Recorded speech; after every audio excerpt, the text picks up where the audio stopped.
তুমি রমজান এলে রাখো না রোজা, দিনকে করো আগাত, পয়সা করির নেই তো অভাব, দাও না তো যাকাত। তুমি রমজান এলে রাখো না রোজা, দিনকে করো আগাত, পয়সা করির নেই তো অভাব, দাও না তো যাকাত। তুমি ঈমানদারির বড়াই করো, নেই তোমার ঈমান। তুমি ঈমানদারির বড়াই করো, নেই তোমার ঈমান। তুমি কেমন মুসলমান, তুমি কেমন মুসলমান, নামাজের সাথে নাই পরিচয়, মানো না কোরআন, তুমি কেমন মুসলমান। তুমি সুদের টাকায় প্রসাদ করো, ঘুষও ছাড়ো না, দিন দুঃখী রেখে মরে খবর রাখো না।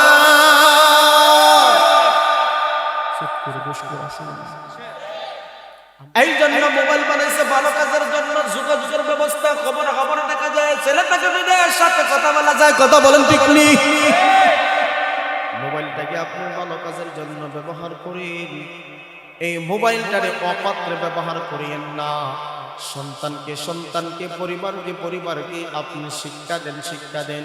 মোবাইলের অপব্যবহার থেকে সন্তানকে বাঁচান।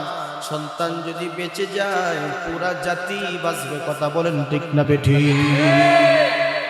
আজকে আমাদের সমাজ ধ্বংসের পথে যায়, তার একমাত্র কারণ হলো মোবাইলের মধ্যে অপকর্ম আছে, মোবাইলের মধ্যে বিভিন্ন জুয়া আছে, আসেনি? মোবাইলের মাধ্যমে জুয়া পর্যন্ত ধরে, মোবাইলের মাধ্যমে জুয়া পর্যন্ত কিনে, এমন কিছু জিনিস নাই যে মোবাইলের মাধ্যমে হয় না। এই জন্য দোস্ত আহবাব, আমরা যারা অভিভাবক আছি, আমরা যারা সন্তানের বাবা আছি, আমরা যারা আমার ভাইয়ের বড় ভাই আছি, আমার ভাই আমার ভাতিজা মোবাইলে কি করে, একটু গভীর নজর রাখার দরকার আছে না? এই জন্য দোস্ত আহবাব, মা ভালো হলে সন্তান ভালো হবে। 2 নম্বর যে কথাটা বলেছিলাম, ভালো একটা নাম রাখতে হবে। 2 নম্বরে ভালো সন্তান যদি পাইতে হয়, ভালো একটা নাম রাখতে হবে। আল্লাহর নবী, মায়ার নবী বলেন, একটা সন্তান পৃথিবীতে যখন আগমন করে, ওই সন্তানের ডান কাঁধের মধ্যে আযান তুমি দিয়ে দাও, ওই সন্তানের বাম কাঁধের মধ্যে ইকামত দিয়ে দাও। আজকে আপনি আমার সন্তান যদি আসে, ওই মুহূর্তে দেখা যায় মোবাইল দিয়ে একটা ফটো তুলে, একটা পিক তুলে ফেসবুকের মধ্যে আপলোড দিয়ে, কথা বলেন ঠিক নি? ওই আমলগুলো আমরা সারতেছি, আমরা হারিয়ে ফেলেছি। কারণ রূহ জগতের মধ্যে আমার আল্লাহ বলেছিলেন, আমি কি তোমাদের রব নই? আমরা এক বাক্যে বলেছিলাম, আল্লাহ আমাদের রব, কথা বলেন ঠিক না বেটি? এক বাক্যে আমরা বলেছিলাম, আলাস্তু বিরাব্বিকুম, আল্লাহ বলেন, আমি কি তোমাদের রব নই? আমরা এক বাক্যে বলেছিলাম, ক্বালু বালা, আপনি আমাদের রব। সেই রবিয়তের স্বীকারোক্তি দেওয়ার জন্য আমার আল্লাহ দুনিয়ার মধ্যে পাঠাইছি। দুনিয়াতে কম বেশি বেশ কমে আমার আল্লাহ পাঠাইছি। লক্ষ্য করে দেখো, দুনিয়ার সিরিয়ালটা বড় আস্তে আস্তে আসছি। অতীতে যারা চলে গেছে তারাও এই রূহ জগতে ছিল, বর্তমানে আমরা যারা আছি তারাও রূহ জগতে ছিলাম। ভবিষ্যতে আমাদের আগ পর্যন্ত যত মানুষ পৃথিবীতে আগমন করবে, তারাও রূহ জগতে ছিল। কিন্তু দোস্ত আহবাব, যেই কথাটা আমি বোঝাতে চাই, দীর্ঘ একটা গ্যাপ হয়ে গেছে। এই দুনিয়াতে আইসা ওই যে আখিরাতে শিকারে দিয়েছিলাম, আল্লাহ আপনি আমাদের রব, এটা ভুলে গেছে কি ভুলে যাইনি? হতে পারে আমরা ভুলে গেছি। দীর্ঘ একটা গ্যাপ হয়ে গেছে, আমরা মা রহমের অন্ধকার জগতে ছিলাম, এবার দুনিয়া নামক জগতে আমরা পা রাখলাম। আমি অবুঝ, আমি ভুলে গেছি আমাদের রবকে। হতে পারে আমি ভুলে গেছি। এই জন্য আমার দয়ার নবী, মায়ার নবী বলেন, এই উম্মত তোমার সন্তান যখন পৃথিবীতে আগমন করে, ওই সন্তানকে তাওহীদের বাণীটা শোনায়া দাও, অর্থাৎ রুবুবিয়তের কথাটা শোনায়া দাও। রূহ জগতে বলেছিলা, আপনি আমাদের রব। এই সন্তানকে তোমরা বলো, আল্লাহু আকবার, আল্লাহু আকবার, আল্লাহ সব থেকে বড়, আল্লাহ সব থেকে মহান। আমার আল্লাহ এই কথাটা সন্তানের কানে ঢুকায় দাও। হে উম্মতের দল, বাম কানের মধ্যে ইকামত দিয়ে দাও।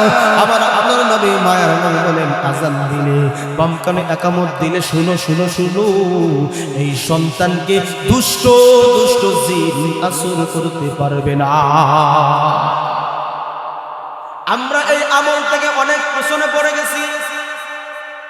সন্তান যখন পৃথিবীতে আগমন করি, ওই সন্তানের কানে আজান হয় না, ওই সন্তানের বাম কাদের দিকে কানের দিকে একামত হয় না।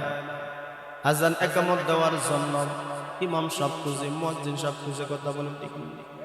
ও গোপালপুরা মুসলমান, আমি না মুসলমান, আমি তো আল্লাহর বরত্ব নামগুলাই জানি না, আমি আজানও দিতে পারি না, আমি কেমন মুসলমান হইলাম?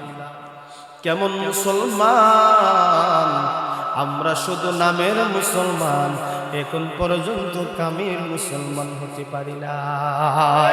তুমি রমজান এলে রাখো না রোজা, দিনকে করো আগাত, পয়সা করি নেই তো অভাব, দাও না তো যাকাত। তুমি রমজান এলে রাখো না রোজা, দিনকে করো আগাত, পয়সা করি নেই তো অভাব, দাও না তো যাকাত। তুমি ঈমানদারির বড়াই করো নেই তোমার ঈমান, তুমি ঈমানদারির বড়াই করো নেই তোমার ঈমান।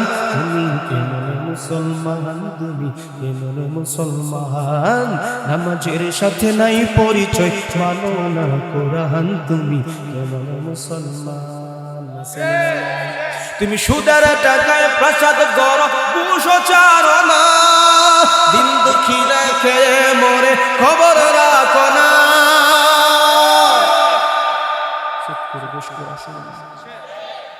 আমরা কি তাদের শত্রু? আমরা কি তাদের শত্রু?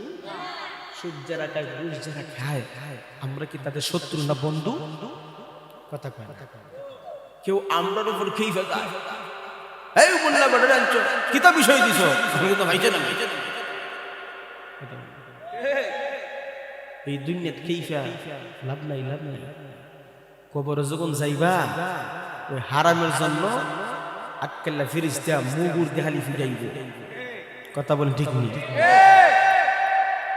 আমি চাই তুমি আমার ভাই, তুমি আমার বাবা, তুমি আমার চাচা, আমার কথায় যদি একটু হিট লাইয়া ফিরতে পারেন, তাহলে আখিরাতের পথ সহজ। কথা বল ঠিক না? বুঝি টেবিলের উপরে নিচে না দিলে বিচার। কথা গ্রাম্য বিচারও টেবিলের উপরে নিচে পার্সোনাল দেখা না করলে বিচার জমে আসেনি এরকম। এই সাবজেক্টটা আমার না, এই জন্য এই দিকে যাব না। তবে তুমি কেমন মুসলমান হয়েছো, সুদ ঘুষ ছাড়া চলতে পারো? কথা বল ঠিক।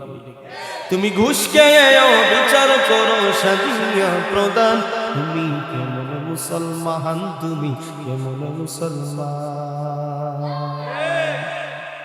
মুসলমান হয়েছে শুধু নামের। কথা বল ঠিক নেই? নামটা রাখছি আব্দুর রহমান, নামটা রাখছি আব্দুল মান্নান, চুলো আমার মুসলমানিত্ব নাই, চেহারা তো আমার মুসলমানিত্ব নাই, পোশাকও আমার মুসলমানিত্ব নাই। আমার কোন সময় যদি আল্লাহ না করে দুর্ঘটনা যদি মারা যায়, তখন চুলের মধ্যে সুন্নত নাই, দাড়িও মুখে নাই, পোশাকের মধ্যেও আমার নবীর আদর্শ নাই, তাইলে মানুষ সিংহ কিলা লঙ্গি তোলা ছাড়া কোনো উপায় নাই। ঠিক নেই? আমরা নামে আরে জোরে ঘর না।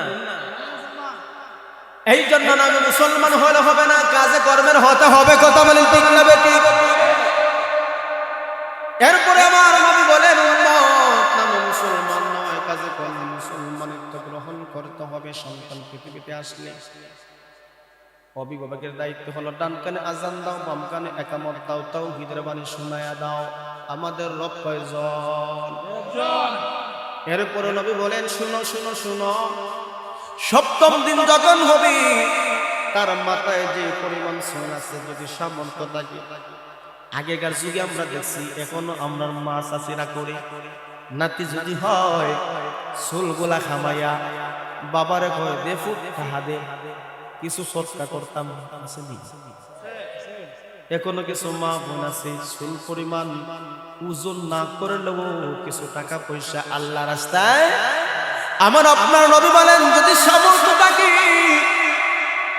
মাথার চুল কি ওজন করি, তুমি সোনার রূপা দাও, সৎকা দাও, টাকা আছে টাকা পয়সা দাও। নবী বলেন তোমার সন্তানের নেক হায়াত বাড়বে, বিপদ আপদ থেকে বাঁচাইবেন তিনি কি। দ্বিতীয় কথা হলো সন্তানকে যদি মানুষের মতন মানুষ করতে হয়, ওই সন্তান যদি আপনি আমার খেদমত করতে হয়, প্রাথমিক কিছু দায়িত্বগুলো আছে। এরপরে নবী বলেন শুনো, টাকা পয়সা যদি থাকে, অর্থ যদি থাকে, সামর্থ্য যদি থাকে, ছেলে হইলে 2টা খাসি দিয়া তুমি আকিকা করবা, যদি মেয়ে হয় একটা ছাগল দিয়া তুমি আকিকা করিও, সামর্থ্য যদি থাকে আকিকা করা সুন্নাত। সপ্তম দিন তুমি সুযোগ পাও নাই, যখন সময় সুযোগ হয় সেই সময় তুমি আকিকাটা করে নিও, এটা হলো আমার নবীর সুন্নাত। এই জন্য উম্মত আজকে আকিকা আমাদের সমাজে হয় না, এই জন্য আকিকা করা নবীর সুন্নাত। শুধু তাই না, নামটা সুন্দর আকারে নাম রাখবা, ভালো একটা নাম রাখবা। কাল কিয়ামতের কঠিন ময়দানে আমার আল্লাহ ভালো ভালো নাম রাইখা যখন তুলবেন, কিছু কিছু মানুষ নবীওয়ালাদের সাথে, নবীর নামের সাথে তারা উঠে যাবে। এই জন্য দোস্ত আহবাব আপনাদেরকে যে কথাটা আমি বলতে চাই, যে কথাটা শোনাতে চাই, সন্তান যদি নেককার হতে হয়, অবশ্যই নবীর সুন্নাহগুলা পালন করার দরকার আছে না নাই? প্রাথমিক কিছু সুন্নাহগুলা বললাম, এইগুলা অবশ্যই করতে হবে, সুন্দরভাবে নামও রাখতে হবে। ওই যে লোকটা ছেলেটা বলল আমিরাল মুমিনিন, আমার বাবা আমার নাম রাখছে শামসরা। আমরাও দেখি আমাদের সমাজে কিছু কিছু মানুষের নাম আছে তুতা মিয়া, ফারো মিয়া, হারো মিয়া, আছে নি? কষ্ট নিয়েন না, এগুলো নামে কোনো অর্থ আসেনি। কেউ মেনশন করিয়া নেই, আমি কারো কষ্ট দিতে চাই না, কষ্টের জন্য বলিও না, কেউ কারো উপর চেহারা বাদে তাকাইবেন না। এটা মা বাপ শখ করে রাখা নিয়েছে, এখন প্রসিদ্ধ হয়ে গেছে। কথা বলেন ঠিক না? এরকম আসেনি না নাই?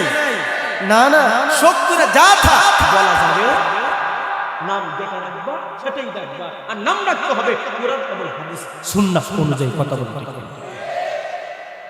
আমিরাল মুমিনিন এরপরে যুবকটারে বললেন ভালো মা শুনলাম, ভালো নাম রাখবা শুনলাম, 3 নম্বরটা কি? আমিরাল মুমিনিন যুবককে বলেন 3 নম্বর হইল মা বাবার 3 নম্বর দায়িত্ব হলো ভালো একটা সন্তান যদি পাইতে হয়, 3 নম্বর দায়িত্ব হইল তাকে ধর্মীয় শিক্ষা দেওয়া, ধর্মীয় শিক্ষায় তারা শিক্ষিত করা। যতটুকু শিখলে দিনের উপর চলতে পারে। ওই মুহূর্তে যুবকটা বাবার বিরুদ্ধে নালিশ করে আমার আব্বা জানলে জিগাও, আমার মাদ্রাসায় মক্তবে কোনদিন বারান্দাও দেখায় না। বছরের পর বছর জন্ম দিলে 7-8 বছর হইলেই বাড়াই দিলা দোকান, মেসিয়ারি বললো 50 টাকা 100 টাকা পাইল, খুশি।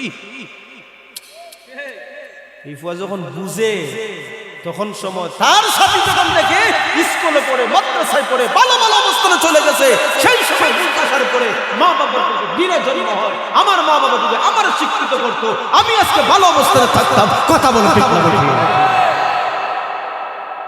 হে অভিভাবক, শুনো, উপস্থিত লাভ দেখি, দিনী শিক্ষা শিক্ষিত করো, দিনী শিক্ষা শিক্ষিত করো, সন্তানদেরকে নৈতিকতা শিক্ষা দাও। কারণ ময়দানে মাহশরে আল্লাহর কাঠগড়ায় দাঁড়ায়া বলবে আমার মা আমার বাবা আমাকে ধর্মীয় শিক্ষা দেয় নাই, এই জন্য আমি নামাজ কালাম পড়ি নাই, আল্লাহ আমার ফিদাইবার আগে আমার মা বাবা ধরে। সেই দিন কি আমরা আল্লাহর কাঠগড়া দোরা খাইতাম?